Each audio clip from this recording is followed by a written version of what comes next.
Minsan, ang kapalit ng kasikatan ay kaluluwa mo. Nung una, wala namang may pakialam kay Enrico. Isa lang siyang extra sa mga teleserye, palaging tagapindot ng elevator o yung waiter sa likod na walang linya. Tuwing uwi siya sa inuupahang kwarto sa Sampaloc, amoy pawis pa rin ang katawan niya mula sa ilang oras na pagtayo sa init ng set. Wala siyang sariling kotse, walang manager, walang fans. Pero may isang bagay siyang meron, pangarap. At kahit ilang ulit na siyang tinanggihan, binastos, o pinagtawanan ng direktor, hindi siya tumigil. Kasi ang paniniwala niya, isang araw, mapapansin din siya. Pero minsan, yung isang araw na hinihintay mo, hindi pala regalo. Minsan, sumpa. Taong 2014 na nang magsimulang magbago ang lahat. May isang matandang babaeng madalas niyang makasabay sa jeep papunta sa audition. Maputi ang buhok, madungis ang mga kuko, pero ang mata, parang may alam na hindi mo kayang ipaliwanag. Isang araw, napansin ni Enrico na nakatingin ito sa kanya, matagal, tahimik. At pagkatapos ng ilang segundo, ngumiti ito.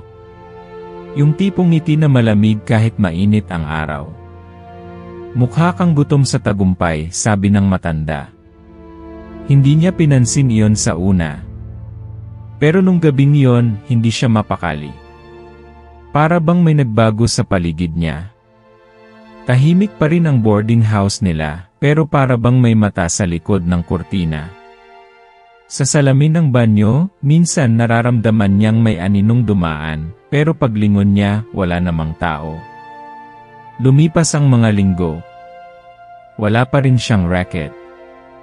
Kumakain siya ng sardinas halos araw-araw. Hanggang isang gabi, habang umuulan at naglalakad siya pauwi, may tumawag sa kanya mula sa isang eskinita. Gusto mong sumikat, mahinang tinig ng isang lalaki. Madilim ang paligid, pero maliwanag ang mga mata ng lalaki, parang mata ng hayop. Hindi na niya matandaan kung paano siya nakapasok sa loob ng abandonadong sinehang iyon. Basta ang alam niya, nagising siya kinaumagahan sa sariling higaan, pawisan, nanginginig. At sa tabi ng kama niya, may envelope na puno ng pera at calling card ng isang casting director. Simula noon, parang kabaligtaran na ang mundo. Bigla siyang nakuha sa isang supporting role. Tapos may sunod ulit. Hanggang isang araw, naging bida na siya sa isang indie film na nanalo sa Singapore. Sa loob ng isang taon, si Enrico na ang bagong mukha ng showbiz. May billboard na siya sa EDSA. May fans. May sasakyan. Pero may kapalit. Kada bagong proyekto, kailangan niyang bumalik sa sinehang iyon. Parehong eskinita. Parehong malamig na hangin. Parehong pamilyar na mga mata. May mga nilalang sa dilim na nagbubulungan. At sa gitna nila, yung matandang babaeng una niyang nakita sa jeep na yon, parang mas bata na ito, mas makinis ang balat. Pero parehong ngiti pa rin malamig at mahaba. Walang libre sa mundong to, iha, ang sabi nito minsan. Habang papunta sa shoot isang araw, sinamahan siya ng kaibigan niyang si Paolo, ang tanging taong hindi siya iniwan noong panahong wala pa siya. Si Paolo rin ang madalas niyang kausap pag gusto na niyang sumuko sa showbiz. Masayahin, palabiro, pero matalino. Napansin ni Paolo na palagi siyang pagod, parang may kinatatakutan. Broad, parang hindi ikaw to ah. Hindi ba dapat masaya ka na? Sikat ka na, may pera ka na, napatahimik si Enrico. Gusto niyang magsabi. Gusto niyang ibuhos lahat. Pero may bumubulong sa likod ng tenga niya. Isang malamig na tinig. Walang makakaalam o mawawala lahat. At sa tuwing hindi siya tumutuloy sa sinehan, may nangyayari. Nabangga ang kotse niya. Nawalan ng proyekto. Nagkasakit ang nanay niya sa probinsya. Para bang pinapaalalahanan siyang hindi siya pwede lumihis sa kasunduan. Isang gabi, habang nasa dressing room siya ng isang noon time show, may natanggap siyang sulat, walang pangalan, walang lagda. Iisa lang ang laman, isang Polaroid na kuha mula sa sinehan, kitang-kita siyang nakaupo sa gitna ng madidilim na nilalang at sa paanan niya may dugo. Hindi niya alam kung totoo yon o peke. Pero nang muling makita ni Paolo ang larawan, tumahimik ito. At pagkatapos ng ilang minuto, mahina nitong sinabi, Enrico. Yan ang sinehan na sinasabi nilang pinamumugaran ng mga aswang. Napatawa si Enrico. Huwag mo ngang takutin sarili mo. Pero hindi na muling tumawa si Paolo. Kinabukasan, hindi na ito sumipot sa taping. Wala sa bahay. Wala sa ospital. Wala kahit saan. At mula noong araw na yon, may bago na namang laman ang envelope sa tabi ng kama niya, isang litrato ni Paolo, nakapikit, parang natutulog o patay. Minsan, ang kasikatan parang ilaw sa gitna ng dilim. Nakakaakit. Nakakasilaw. Pero habang papalapit ka, hindi mo alam, hindi pala spotlight ang naghihintay kundi apoy. At sa dulo ng bawat eksena, isang tanong lang ang naiwan sa isip ni Enrico, hanggang saan mo kayang ibigay para lang mapansin ka. Ang hindi niya alam, sa susunod na pelikula niya siya na pala ang magiging bida sa kwentong hindi niya mapipigilang pagbayaran. Hindi lumipas ang gabi ng matahimik si Enrico. Kahit anong pilit niyang ipikit ang mga mata, tila ba may humihila sa kaluluwa niya pabalik sa sinehang iyon, sa mga matang nagmamasid sa dilim, sa larawan ni Paolo na parang isinumpa. Gusto niyang itapon ang envelope, sunugin, itanggi ang lahat, pero alam niya hindi lang ito simpleng panaginip. Totoo ito. At dahan-dahang sinisira ang buhay niya mula sa loob. Sa mga sumunod na araw, mas lumala ang pakiramdam ni Enrico. Sa tuwing sumasalang siya sa kamera, parang may humihigop ng lakas sa kanya. Kapag tumitingin siya sa salamin, parang may iba pang mukha sa likod ng sarili niyang refleksyon. Minsan, sa pagitan ng mga eksena sa set, naririnig niya ang pagaspas ng pakpak, malaki, mabigat, parang galing sa nilalang na hindi pang tao. Lumalayo na rin sa kanya ang mga tao. Ang assistant director na dating malapit sa kanya, hindi na siya kinakausap. Ang makeup artist na palaging nakangiti, ngayon ay iwas na ang tingin. Isang staff pa ang narinig niyang nagsabi, iba na yang si Enrico. Para bang may daladalang dilim. Ang hindi alam ng marami, matagal nang may lihim ang pamilya ni Enrico. Lumaki siyang iniwan ng ama, at ang nanay niya, si Aling Marta, ay isang tahimik na babae na palaging may sinasambit na dasal habang hawak ang isang lumang pendant na kulay itim at pilak. Bata pa lang si Enrico, madalas na niyang marinig ang nanay niyang nagbabawal lumapit sa mga punso, bawal pumasok sa gubat, at laging pinapaalala, anak, kapag may inalok sa'yo at parang hindi normal huwag mong tanggapin. Lalo na kung biglaan ang swerte. Pero hindi niya ito sineryoso. Para sa kanya noon, mga kwentong probinsya lang iyon, panakot sa bata. Ngayon, parang gusto niyang balikan lahat ng babala ng ina niya at sambitin ang sipatawad. Isang gabi, habang nakaupo siya sa veranda ng kanyang bagong kondo, may lumapit na matandang lalaki.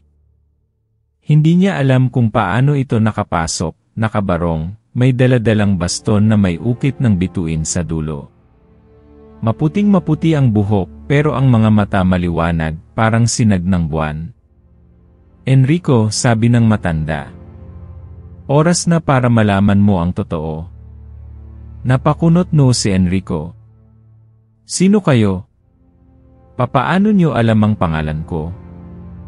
Ako si Lolo Simo. Albularyo ng ika-4 na lahi ng mga tagapangalaga. At anak ka ng isang babae na minsan nang nagtaksil sa kasunduan ng mga nilalang. Nanlaki ang mga mata ni Enrico. Anong kasunduan? Ano to, panibagong publicity prank? Ngunit hindi ngumiti si Lolo Simo.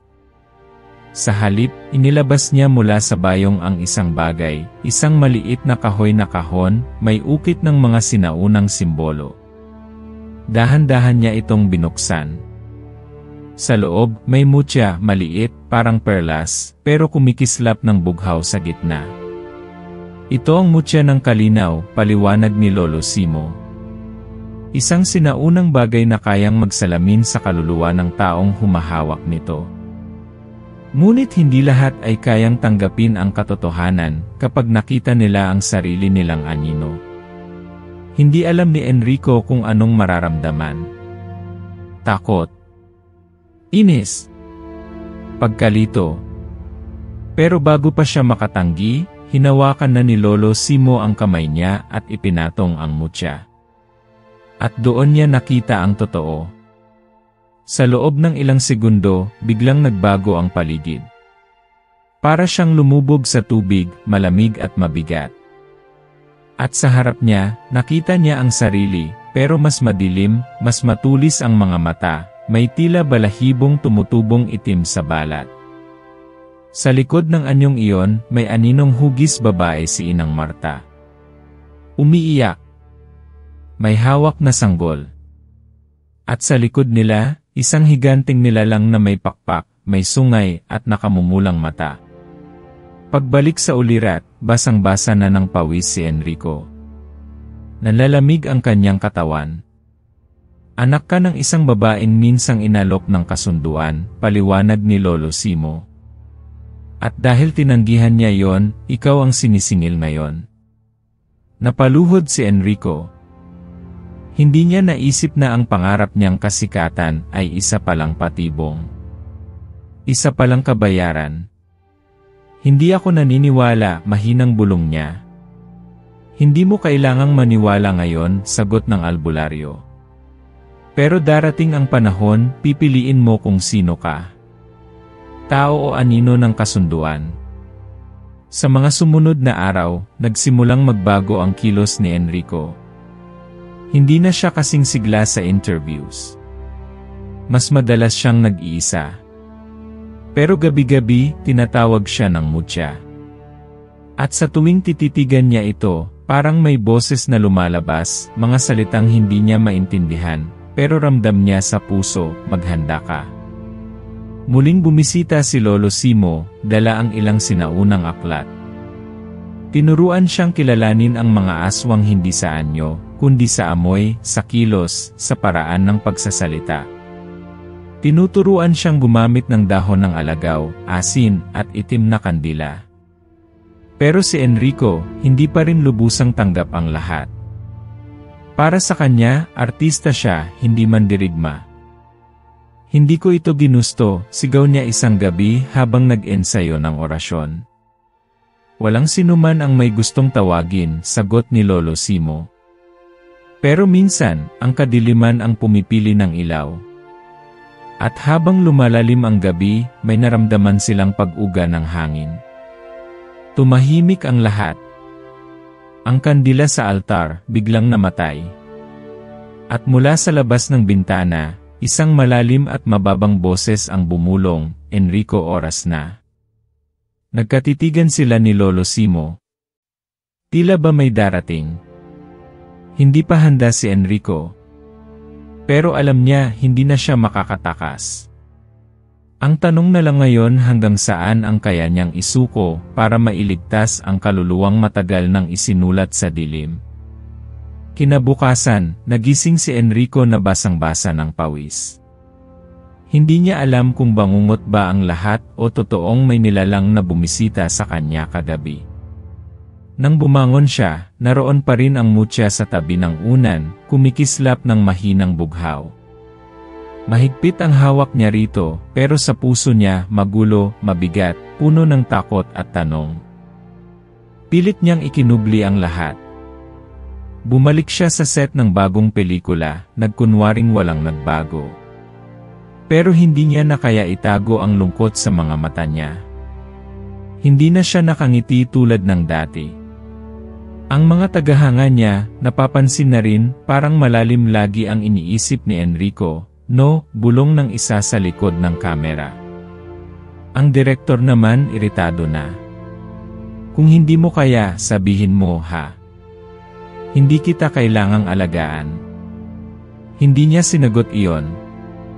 Hindi rin niya maipaliwanag.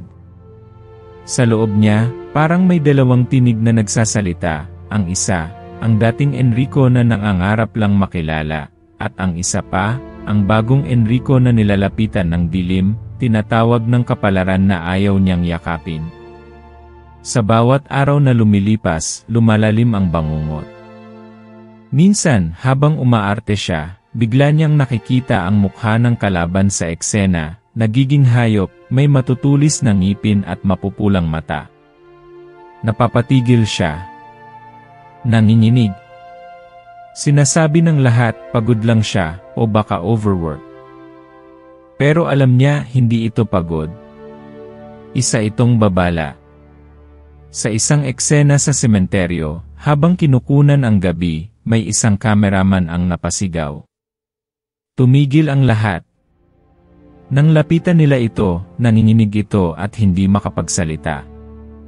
Sa monitor ng kamera, nakita nila may dumaan na aninong mabilis, matangkad, at may pakpak sa likod ni Enrico.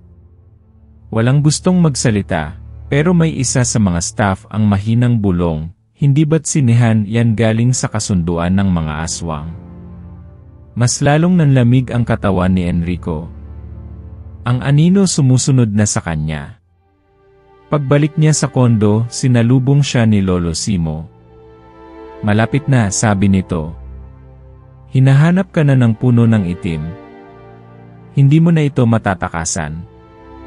Ano ba talaga ang gusto nila sa akin? Halos pasigaw na tanong ni Enrico. Ako ba talaga ang pakay nila? O pinarurusahan lang nila ako dahil sa nanay ko? Tahimik lang si Lolo Simo. Kinuha niya ang isang lumang papel mula sa kanyang bayong. Lumang larawan ito, itim at puti. Litrato ni Aling Marta, ina ni Enrico, bata pa, nakatayo sa tabi ng isang nilalang na may puting balat at nakapikit na mata. Sa likod, may sulat, isinumpa ang panganay. Dugo kapalit ng pagtakas. Nung tumanggi ang nanay mo sa kasunduan, hindi lang siya ang lumabag. Tinanggap niya ang tulong ng isang diwata para makatakas, pero sa kasunduan ng kadiliman, walang ligtas ang dugo. Ikaw, Enrico, ikaw ang sinisingil. Napaupo siya. Parang biglang gumuho ang buong pagkatao niya. Ang ina na buong buhay niyang hinangaan, ang ina na sinakripisyo ang lahat para mabuhay sila, may lihim. At ang lihim na yon, siya ngayon ang nagbabayad. Paano kung ayokong lumaban, mahinang tanong niya. Paano kung gusto ko lang mawala lahat ng to? Paano kung ayokong maging bayani? Hindi ka nila tinuturing na bayani, sagot ni Lolo Simo. Isa kang handog. Biglang bumukas ang bintana. Humangin ng malakas. Ang mga ilaw sa paligid nagkislapan. At sa pader, isang maitim na anino ang gumapang, hugis tao, pero may buntot at mga pakpak. Bumulong ito ng mahaba, parang panalangin pero pabaligtad. Tinatarget na nila ang loob mo, sabi ni Lolo Simo. Kapag nakuha nila ang takot mo, mas madali kang mahahatak sa dilim. Hindi na alam ni Enrico kung saan siya lulugar. Lahat ng pinaghirapan niya, ang pangalan, ang kasikatan, ang pangarap ng batang minsang nakatayo lang sa gilid ng kamera, unti-unti nang nawawala sa saysay. At sa halip, napapalitan ng mga tunog ng halakhak sa dilim, ng mga mata sa bintana, ng mga panaginip na hindi na niya kayang takasan. Isang gabi, bumisita siya sa ospital. Bumisita siya sa inang matagal na niyang hindi nakakausap, ngayon ay mahina at palaging tulala. Hinawakan niya ang kamay nito. Ma, bulong niya. Bakit hindi mo sinabi? Hindi sumagot ang ina. Pero dumaloy ang luha sa pisngi nito.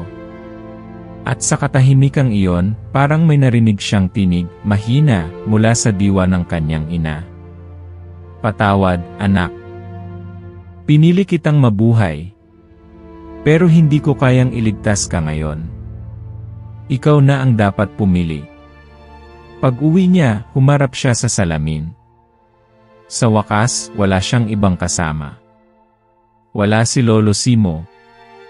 Wala ang crew. Wala ang kamera. Wala rin ang ngiti.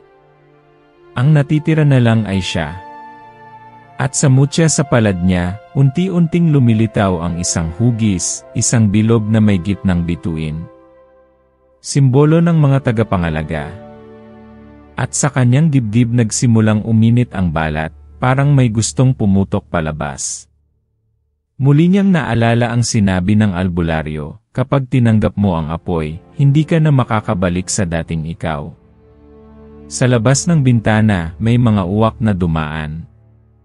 Sa anino ng buwan, may nilalang na nakasabit sa poste ng kuryente, nakatingin sa kanya nakangiti. Hindi pa ito ang wakas. Pero sa gabing iyon, alam ni Enrico, nagsimula na ang totoong pelikula ng buhay niya. At sa pelikulang ito baka wala ng direktor na pwedeng magsabing cut. Sa mga sumunod na araw, hindi na simpleng kaba ang nararamdaman ni Enrico, isa na itong matinding pangamba na parang laging may nakasunod sa bawat galaw niya. Kahit nasa mataong lugar siya, may bahagi ng isip niyang palaging gising, palaging alerto, palaging nagbabantay. Sa studio, nagsimula na ring mapansin ng iba ang mga kakaibang pangyayari. May isang ilaw na biglang sumabog habang nasa gitna siya ng eksena. Isang kasamahan sa make-up room ang biglang nawalan ng malay, at nang gumising ay paulit-ulit na sinasabi, may anino sa kisam, paulit-ulit. Parang sirang plaka. Pero ang pinakakakaiba ay nang magising si Enrico isang gabi at nakita ang pinto ng kanyang kondo na bukas. Wala namang bakas ng forced entry, at lahat ng gamit ay naroon pa rin. Pero sa gitna ng sala, may iniwang bagay, isang laruang kahoy na kabayo. Gawa sa kahoy, luma, may uka sa gilid, at sa ilalim ng paa nito may tatak na pamilyar. Ang parehong simbolo na lumalabas sa mutya niya.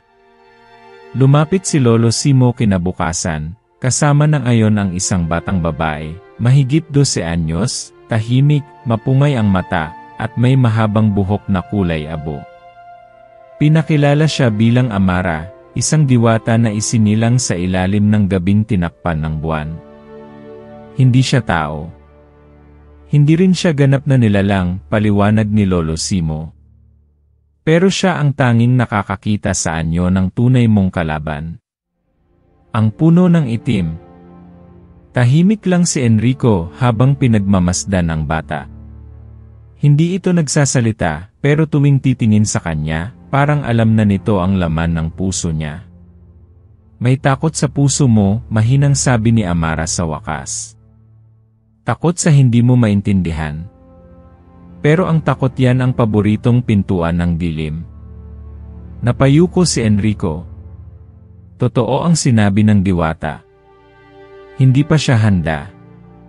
Hindi niya alam kung magiging handa pa ba siya. Kinagabihan, dumalaw sa kanya ang isang taong akala niyang nawala na, si Paolo. Brod, sabi nito habang nakatayo sa gilid ng kalsada, madilim ang mukha. Hindi pa huli ang lahat. Sumama ka na sa kanila. Bitawan mo na ang mundong to, pero may kakaiba. Hindi siya gumagalaw na parang dati. Walang init ang yakap. At nang titigan siya ni Enrico, doon niya napansin wala itong anino. At sa ilalim ng damit nito, may tumutubo mga balahibong itim, parang pakpak na bumubuo. Hindi ikaw si Paolo, bulong ni Enrico. Ano ka? Ngumiti ito, malamig, walang emosyon. Ako ang maaaring ikaw kung hindi ka pipili. At sa isang iglap, naglaho ito, naiwan si Enrico na halos mawalan ng lakas sa tuhod. Kinabukasan, sinimulan na ang paghahanda. Sa tulong ni Lolo Simo at Amara, itinuro sa kanya ang mga sinaunang pananggalang, tubig na pinagpahingahan ng araw, asin na sinabayan ng orasyon, at mga halamang gaya ng alagaw, tanglad, at waling-waling. Sa bawat paghawak niya ng mga ito, nararamdaman niya ang init at bigat, parang may tinutulak na puwersang laban sa kanya. Ang kapangyarihan mo, hindi galing sa akin, Enrico, ani Lolo Simo habang nagtuturo ng depensa gamit ang mutya. Galing ito sa dugo mo. Kaya mong labanan ang dilim, pero kailangan mong tanggapin ang liwanag sa loob mo. Paano ko tatanggapin ang liwanag? Sagot ni Enrico, kung ang bawat alaala ng pagkatao ko ay may kasamang sakit. Iniwan ako ng ama ko. Nagsinungaling ang nanay ko. Nawawala si Paolo. Lahat ng mahal ko nawala o sinaktan. Tahimik si Amara.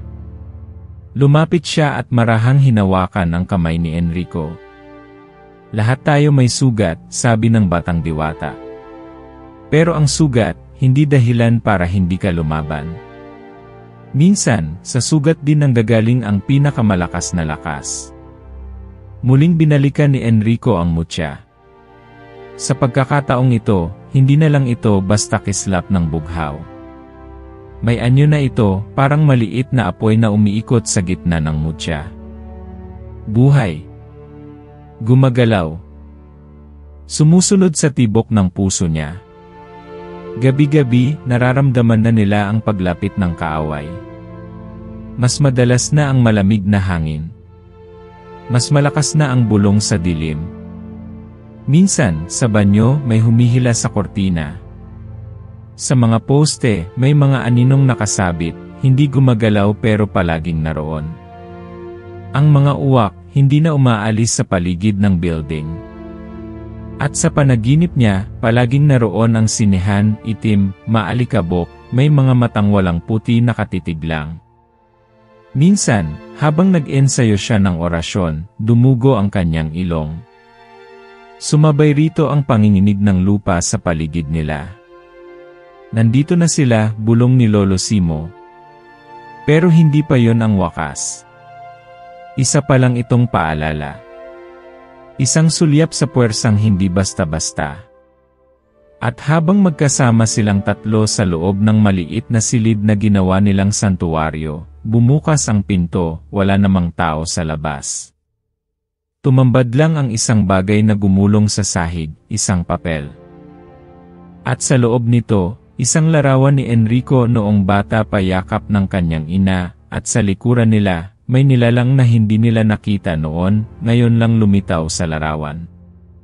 Isang nilalang na may matulis na ngipin at itim na balahibo, nakangiti, parang matagal nang naghihintay. Napalunok si Enrico. Hindi niya na kailangang itanong kung sino iyon.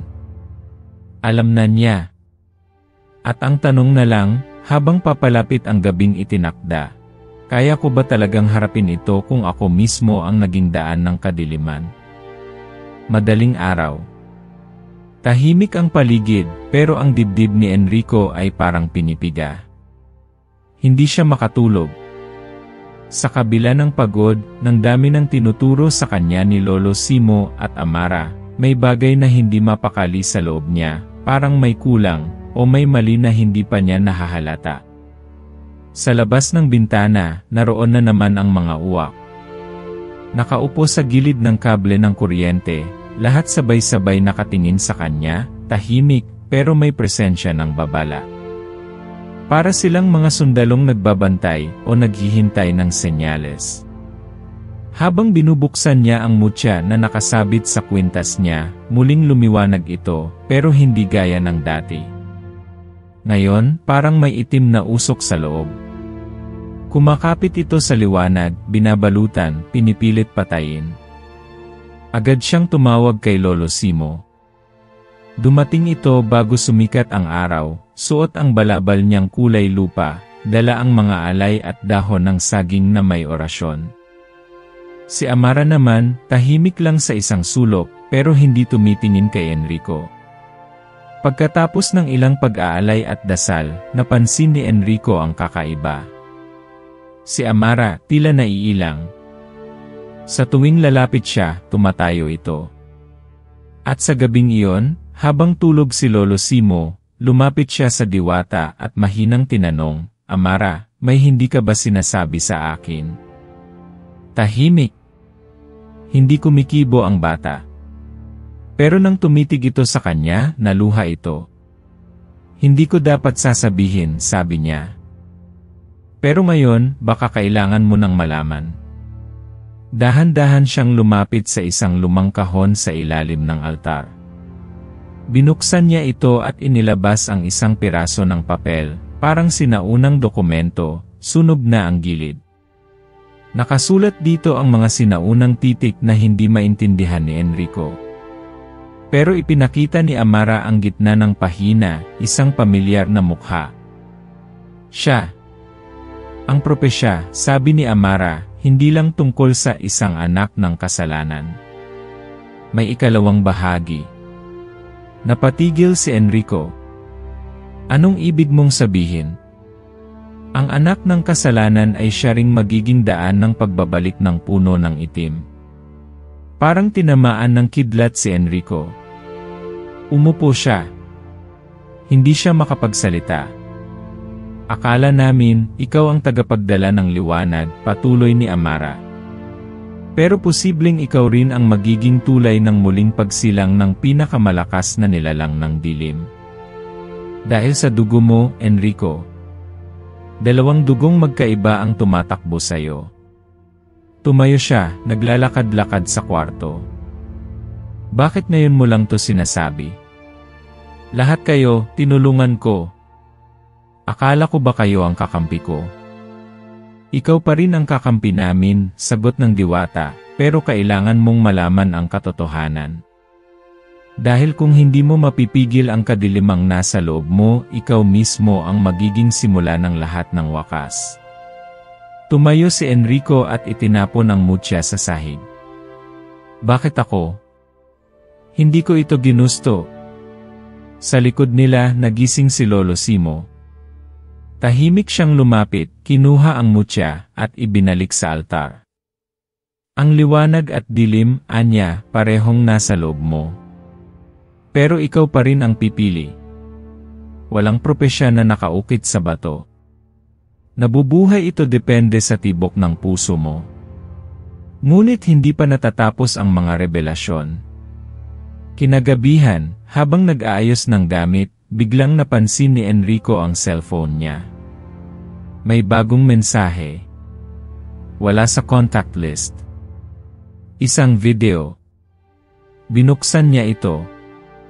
Ang mukha ni Paolo. Pero hindi gaya ng naalala niya. Maputla. Mapungay ang mata. Parang nanlilimos ng tulong. "Enrico," bulong ng boses sa video, garalgal, mabigat. "May tinatago sa'yo si Simo," nalaglag ang cellphone mula sa kamay niya. Agad siyang lumingon sa kinaroroonan ng matanda. Tahimik itong nagdarasal sa altar. Walang kaimik-imik. Lumapit siya, mabigat ang hakbang. "Ano to?" tanong niya. "Bakit may sinasabi si Paolo na may tinatago ka rin sa akin?" Napalingon si Lolo Simo, hindi natitinag. Hindi lahat ng katotohanan dapat isiwalat agad. Baka masira ka lang. "Ano nga?" sigaw niya. Lumuhod si Lolo Simo at inabot ang isang lumang libro mula sa ilalim ng altar. Binuksan ito, at inilantad ang isang pahina, larawan ng isang matandang albularyo, nakasuot ng parehong balabal gaya niya at sa tabi nito, isang bata si Enrico. "Ako ang nagdala sa nanay mo noon sa lugar na ligtas," paliwanag ni Simo. "Ako rin ang unang nakaalam kung anong dala mong kapangyarihan. Kaya ikaw ang pinili kong bantayan. Pero hindi ko sinabi dahil bulalas ni Enrico. Dahil anak kita." Tumigil ang mundo ni Enrico. Napaupo siya sa sahig, nang hihina. Hindi totoo yan, totoo, anak, sagot ng matanda. Dugo ko rin ang dumadaloy sa'yo. Dugo ng isang albularyong minsang nagkamali nagmahal ng babaeng nakatali na sa kadiliman. Muli, bumukas ang pinto. At sa labas, wala nang uwak. Sa halip na roon na ang mga nilalang. Tahimik. Nakatayo. Parang sundalong nakahimpil sa kadiliman. Hindi sila gumagalaw. Hindi pa sila umaatake. Pero ramdam ang presensya. Mabigat. Nakakasakal. Lumingon si Amara. Nagsimula na ang paggising. Tumayo si Enrico. Sa dibdib niya, parang may apoy na humahalo sa yelo. Sa isip niya, libu-libong tanong. Sa puso niya, galit, takot, pagkalito. Wala pa siyang sagot. Pero alam niya isang maling hakbang lang, at siya mismo ang magiging dahilan ng pagbalik ng nilalang na kay tagal ng tinago ng mundo. At sa gabing iyon, habang lahat ay naghihintay ng susunod na galaw, isang tinig ang marahang bumulong mula sa hangin, malamig, matalim, at pamilyar. Bumalik ka na sa amin, anak ng dilim. Umuulan. Malalaking patak ng tubig ang bumabagsak sa lupa, pero sa paligid ni na Enrico, tila ba mas malamig pa ang hangin kaysa sa ulan. Sa harap nila, nakahanay ang mga nilalang mula sa dilim, ang mga alagad ng puno ng itim. May mga anyong tao pero may matatalim na kuko, may balingkinitang katawan pero may mga pakpak na parang paniki, at ang ilan, animoy usok lang na gumagalaw. Tahimik si Enrico. Hawak niya ang mutya sa isang kamay, at sa kabila, ang lumang baston ni Lolo Simo. Sa likod niya, si Amara at ang kanyang ama, si Lolo Simo, nakatayo, handa ring lumaban, pero alam nilang si Enrico ang sentro ng labang ito. Hindi lang ito laban ng aswang at tao. Ito'y laban ng dugo, ng kapalaran, at ng sarili. Isang hakbang mula sa dilim, lumitaw ang puno ng itim. Mataas ito, payat, balot ng itim na balahibo na parang usok.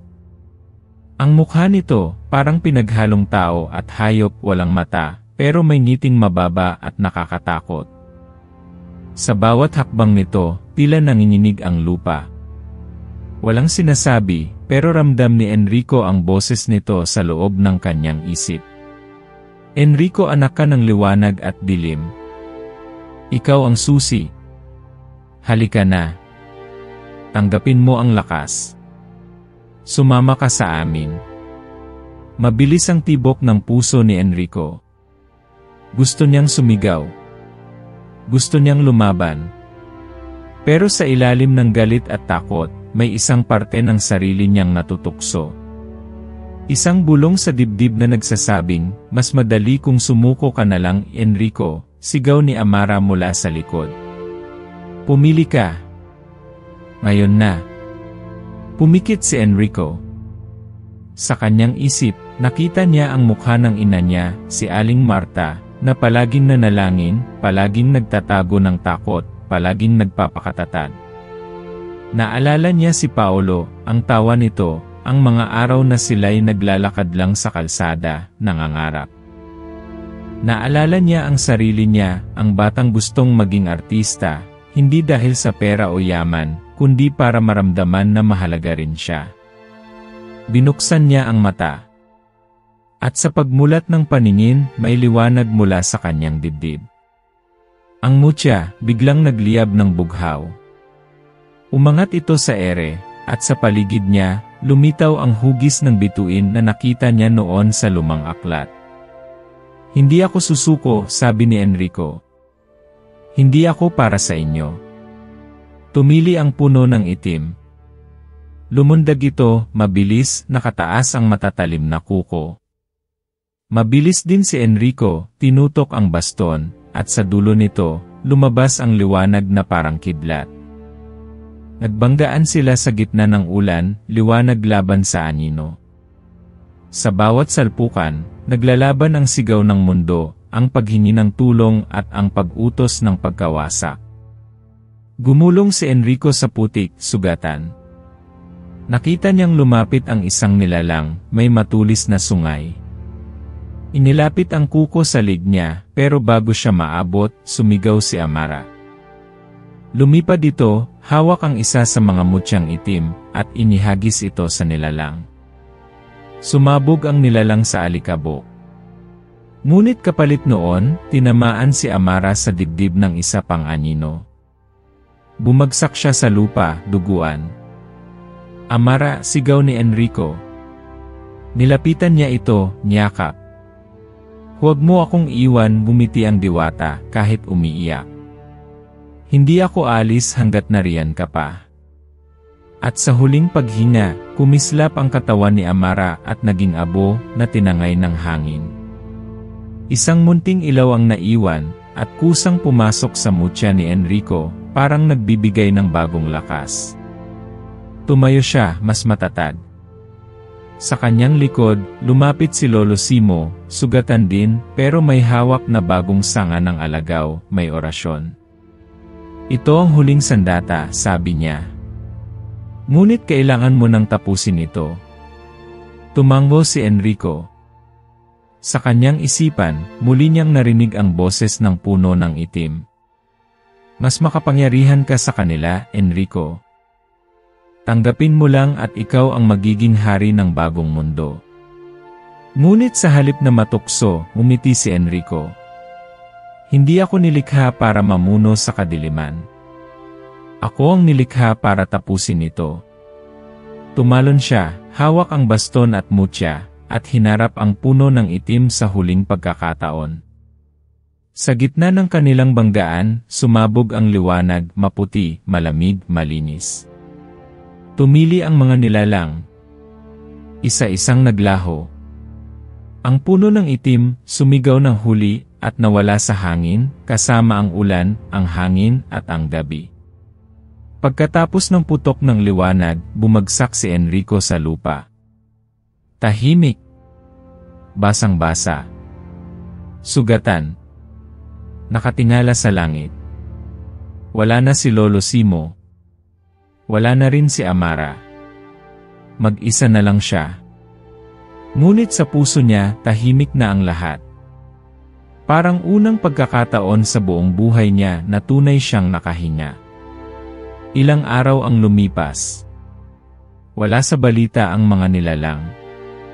Wala ring nakakaalam ng nangyari sa kanila sa ulanan. Para sa mundo, isa lang itong gabi ng malakas na bagyo. Pero para kay Enrico, iyon ang gabi na hindi na siya ang dating siya. Tinago niya ang mutya. Tahimik siyang bumalik sa mundo ng pelikula. Pero sa tuwing sisilip siya sa salamin, may isang bahaging alam niya, isa siyang tao na may dugo ng liwanag at anino ng dilim. At sa tuwing ulan, sa bawat bulong ng hangin, may tinig pa rin minsang sumasabay, bantayan mo ang mundo. Hindi pa ito tapos. Lumipas ang ilang linggo mula noong gabing humarap si Enrico sa puno ng itim. Bumalik sa normal ang mundo, mga palabas sa telebisyon, traffic sa EDSA, tawanan sa mga karinderya. Para bang walang nangyari? Para bang walang nilalang na muntik nang pumatay sa liwanag ng sangkatauhan? Pero para kay Enrico, hindi na kailanman babalik sa dating normal ang buhay niya. Tahimik siyang bumalik sa mundo ng showbiz. Tinanggap niya ang isang papel sa isang independent film, hindi lead role pero makabuluhan. Isang tatay na naulila sa anak.